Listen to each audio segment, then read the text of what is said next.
A special thank you to each of our subscribers who make this channel possible. Here's today's story.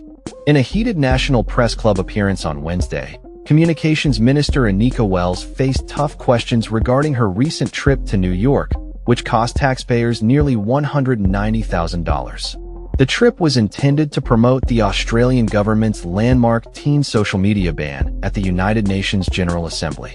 Wells defended the expenses, emphasizing the importance of the work undertaken during the trip to protect Australian children in the digital space.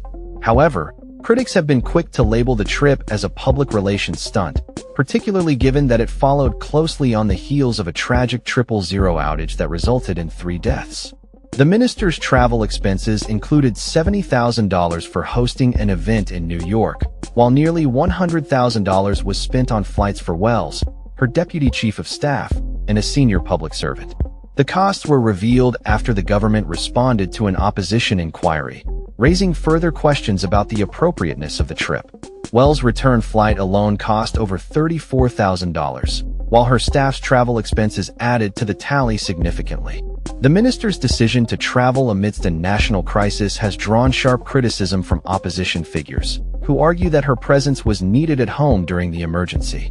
Melissa McIntosh, the opposition communications spokeswoman, condemned the trip, stating that it was inappropriate for Wells to be attending a lavish event in New York while families were grappling with the fallout from the 000 crisis. Wells, however, remained steadfast in her assertion that the trip was crucial for international dialogue on online safety and that it helped generate global momentum for Australia's initiatives. The minister met with key industry stakeholders, including representatives from major tech companies, to discuss the upcoming social media laws that are set to take effect on December 10th. While Wells acknowledges the costs associated with the trip, she insists that the transparency of the expenses is indicative of the government's commitment to accountability.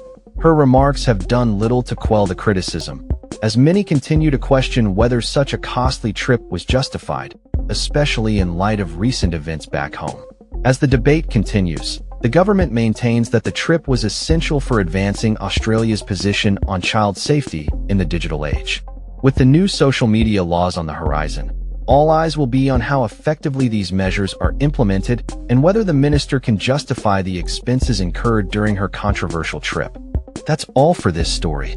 We upload videos every day covering many different subjects, so hit that subscribe button to stay informed. Thanks for watching.